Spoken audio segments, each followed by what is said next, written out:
FNAF is best known for its 16 games, but the fact is that you can also find the series in books, many of which I will try to review in release order. I mean, I'm going to start from the first book published and work my way up to the present, so like 30 plus books. So let's start this book review series with the very first FNAF book ever, The Silver Eyes by Scott Cawthon and Kira Breed Risley, published on December 17, 2015 by Scholastic Incorporate. In The Silver Eyes, we follow the teenager Charlotte Emily, or Charlie, who visits her old childhood home in the town of Hurricane, Utah, and is there to participate in a memorial service for a tragic incident that occurred at Freddy Fazbear's Pizza 10 years ago. She later goes to a cafe where she meets her old childhood friends Jessica, Carlton, and John, who are there for the same reason, and more specifically to participate in a memorial service regarding their childhood friend Michael Brooks. At the cafe, the young people are thinking of revisiting Freddy's, mostly because the restaurant has been closed since the tragedy of their own friend Michael Brooks. After playing the old arcade games, riding carousels, and seeing the main attractions themselves, Freddy, Bonnie, Chica, and Foxy, they decide to go home. The next day, Charlie meets two more childhood friends, Lamar and Marla, with her little brother Jason.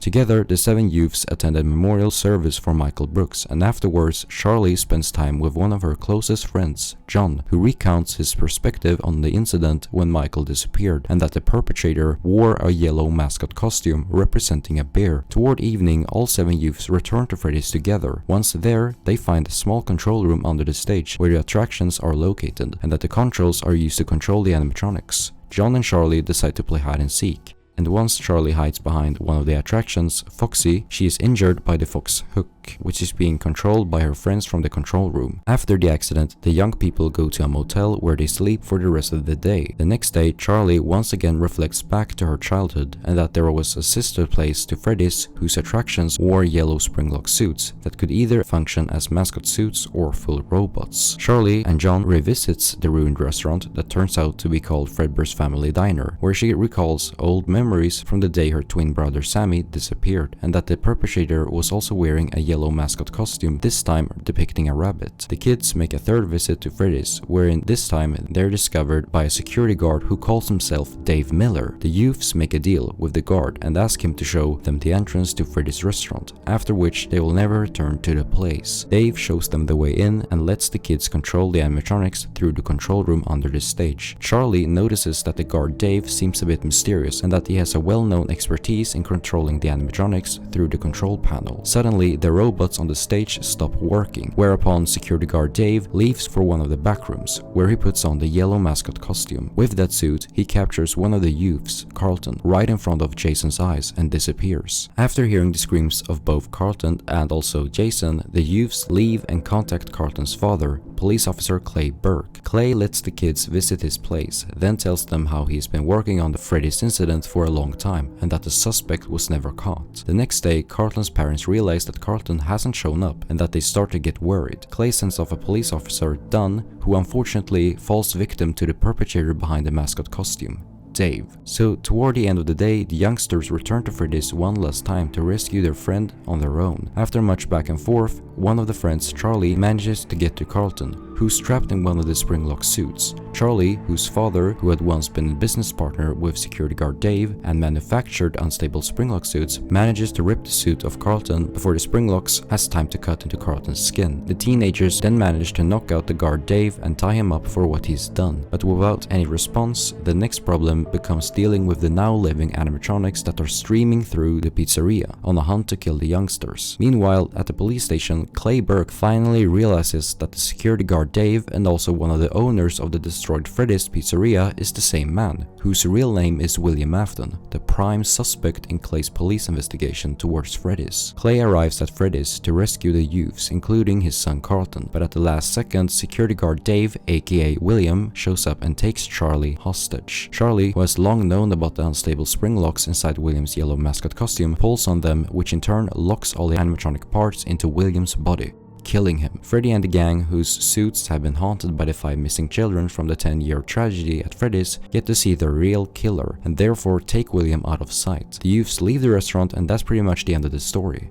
Now, Besides the fact that the story itself is interesting and very well done, there's another reason why Scott chose to branch out of his horror series into books. Through the games, there was also a secret history behind the animatronics and the murders at Freddy's, but the history has not always been so easy to piece together, mostly because game designer Scott Cawthon kept himself a little too cryptic here and there about this story. The books were therefore a way for him to clarify certain mysteries and ambiguities about this series. Now remember that this book was released at the end of 2015, which at this point was a few months after the release of the fourth FNAF game Five Nights at Freddy's 4. During this time, via the game's storyline, the known restaurant that was a predecessor to Freddy's, Fredbear's Family Diner, was closed after a child was murdered outside the restaurant. The successor to that restaurant, Freddy Fazbear's Pizza, eventually had to close as well, after 5 children disappeared and were stuffed into 5 animatronics by the killer himself, never to be recovered again. This later leads to a newer and improved Freddy's opening, with more secure systems and animatronics with facial recognition. But most importantly,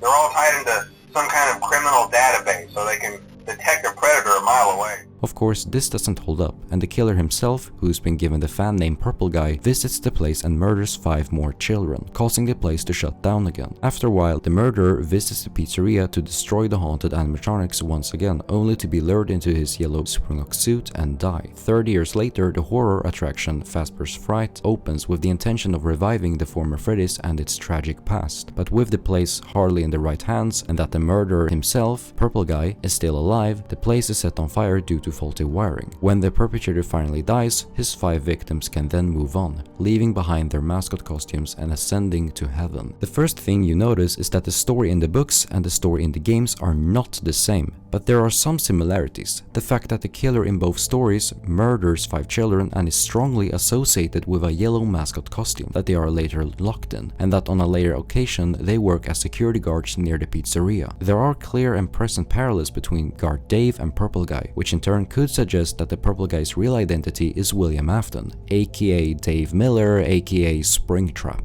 the killer. The author of the book has also made it clear that William, along with his business partner Henry, who in the books is Charlie's father, designed all the Springlock suits and owned Freddy's Pizzeria. This could also be seen as a clarification. This concept of clearing up ambiguities through different stories seems super cool to me, but it can also get a little confusing when it comes to what exactly is and isn't canon in both the games and the books. Look at the main characters, for example, and how Charlie has never ever been mentioned before in the game series. Is she and her friends canon to the games as well? Personally, I don't know for sure, but right now this seems to be an element that only exists in the book series and not among the games, so for the time being I'm choosing to say no. But keep in mind that there are other FNAF books as well as the sequel The Twisted Ones that may be able to clarify more ambiguities that have arisen from the book The Silvereyes itself. I would have appreciated if the books were fully canon to the game series, which would facilitate the work of creating a timeline to the FNAF story. On the other hand, I can partly understand Scott's choice not to make the book series fully canon, as even the FNAF fans from the franchise want to have the opportunity to experience a new story and not the same story that they have already encountered from the games. The title of the book, The Silvereyes, tells me mostly just about the Silvereyes from the animatronics and how in both light and dark they can give the person an unpleasant feeling, the feeling of someone watching you, and how they sooner or later might come to life, whether as a robot or alive. As a FNAF fan myself, I never felt this during the reading process, but it may also be because I am already a fan of the series and have been involved in FNAF in the past. Overall, I don't think that the book was a masterpiece, but it wasn't super bad either. On a scale of 1 to 10, I'd give it a 7. The book was okay, and it was fun to get to the whole plot and to be able to draw parallels between the book and the stories and details of the games. Well, hopefully I'll see you in the next review of The Twisted Ones, so don't forget to share this video, like it, and if even better, subscribe. That's all from me. Thanks for watching.